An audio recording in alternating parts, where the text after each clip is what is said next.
Di antara cara Allah Subhanahu wa taala ingin menarik perhatian hamba-hambanya dengan tabsyir, kabar gembira, supaya ada rasa berharap dan semangat kepada hamba. Ada kalanya Allah Subhanahu wa taala juga menggunakan cara tahdid atau indar, peringatan, ancaman, supaya manusia pun juga mengambil ibrah dengan menginsafi dan takut akan ancaman yang Allah Subhanahu wa taala sebutkan di dalam Al-Quranul Karim. Dengan begitu manusia hidup dalam dua keadaan, ar-raja wal khauf. Rasa berharap bila dibuka ruang khabar-khabar gembira oleh Allah untuk dia berharap boleh dapat, dan disampaikan peringatan serta ancaman supaya manusia runsing, risau, takut dan juga insaf. Oleh sebab itu dalam ayat ini Allah Subhanahu wa taala berfirman mengenai hal yang akan berlaku nanti di hari kiamat berupa tahdid. Katanya, "Wala tahsabannallaha ghafilan amma ya'maludz zalimun." Jangan kamu menyangka bahwasanya Allah Subhanahu wa taala lalai daripada apa yang dilakukan oleh orang-orang yang zalim. Dalam hal ini sifat lalai itu mustahil pada Allah Subhanahu wa taala, tetapi ini ingin memberikan jawaban kepada golongan orang-orang yang terburu-buru. Ini adalah satu penjelasan kepada orang-orang yang tertanya-tanya, mana tindakannya Allah ini kepada orang-orang yang zalim?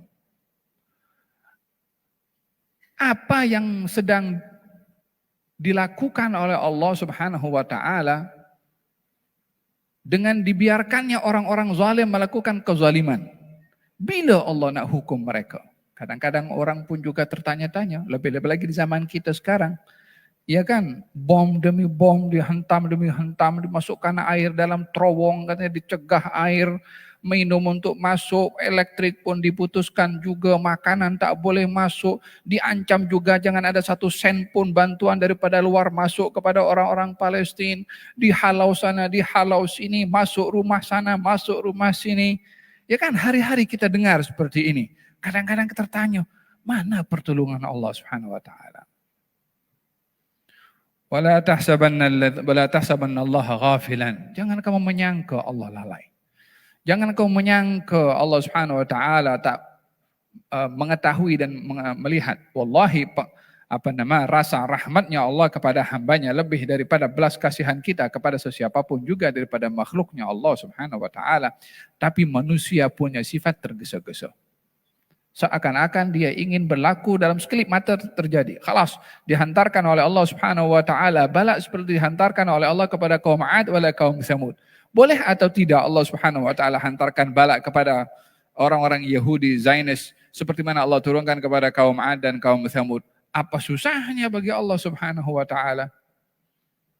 Tapi di sini Allah ingin menguji sejauh mana manusia itu menyikapi kepada Allah dengan apa yang berlaku dengan kejadian-kejadian yang berlaku di atas muka bumi ini. Untuk kita tidak tergesa-gesa, untuk kita tidak berburuk sangka kepada Allah Subhanahu wa taala dengan apa yang terjadi di atas muka bumi yang kita ini tak boleh untuk menerima.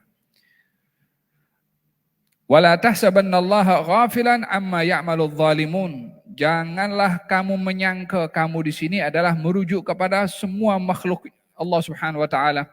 Walaupun tujuannya ditujukan kepada Rasulullah dalam ayat ini, tapi yang berlaku kepada Rasulullah tak ada sama sekali keraguan-raguan.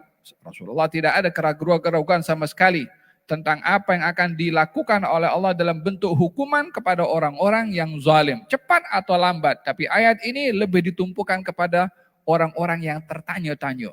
Bila Allah nak hukum orang yang zalim? Wala tahsabannallaha ghafilan amma ya'maludz zalimun. Janganlah kamu menyangka Allah lalai daripada menghukum kepada orang-orang yang zalim. Apa tujuannya Allah Subhanahu wa taala tidak menjatuhkan hukuman langsung kepada orang-orang yang zalim? Dibiarkan juga untuk melakukan hari demi hari.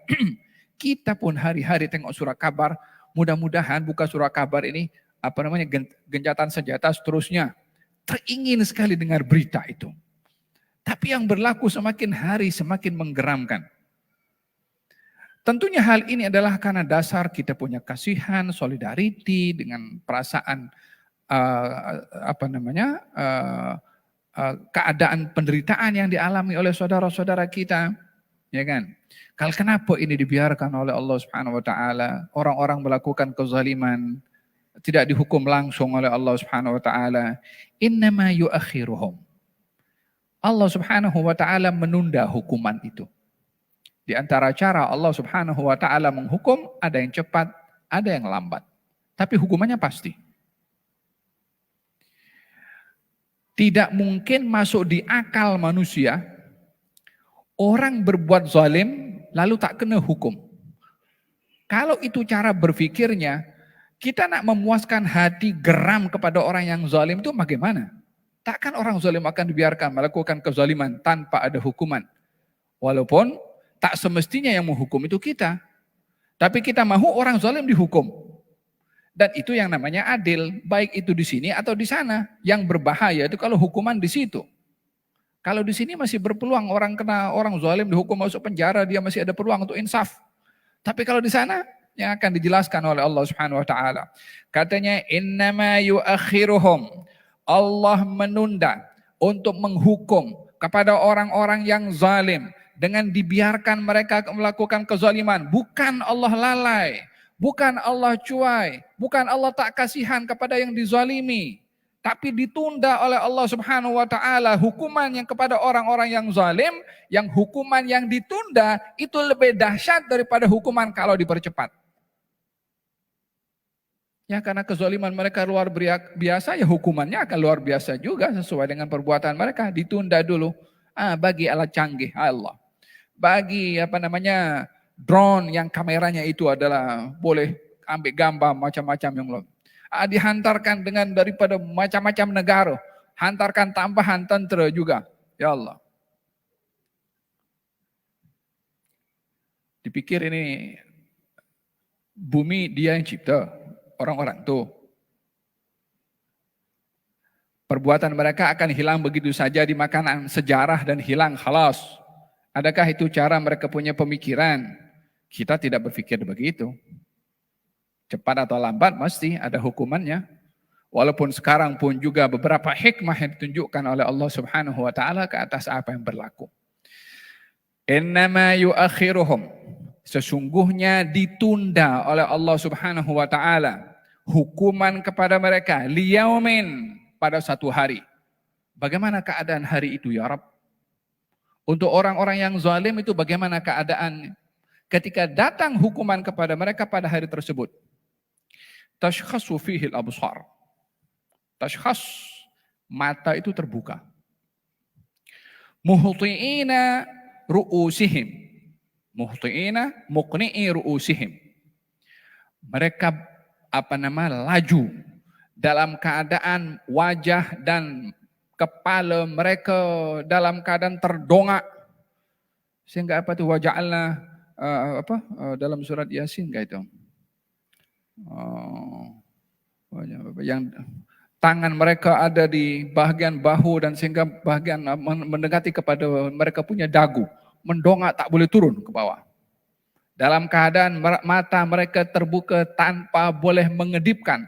Mata itu kalau terbuka, berapa lama dia boleh bertahan untuk tidak berkedip.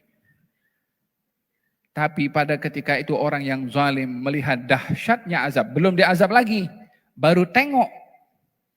Katanya wajah mereka terdongak ke atas, mata mereka terbuka lebar, bahagian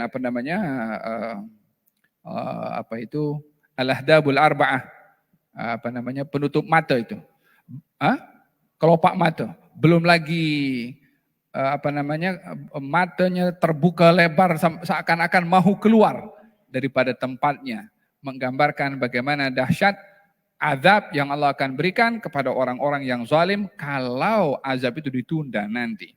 Innama yuakhiruhum liyaumin tashkhasu fihi al-absar muhti'ina muqni'i ru'usihim la yartaddu ilaihim tarfuhum.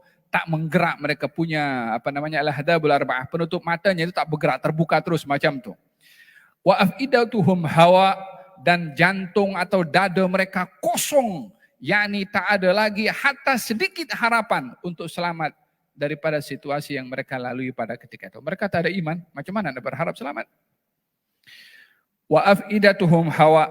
Demikian gambaran yang Allah Subhanahu wa taala sebutkan. Wa andzirin nasa yauma yatihimul idzan. Dengan demikian kita tahu bahwa salah satu cara Allah ingin menghukum orang yang zalim dengan ditunda hukuman, yang ditundanya hukuman itu jauh lebih dahsyat berbandingkan jika hukuman itu dipercepat oleh Allah Subhanahu wa taala.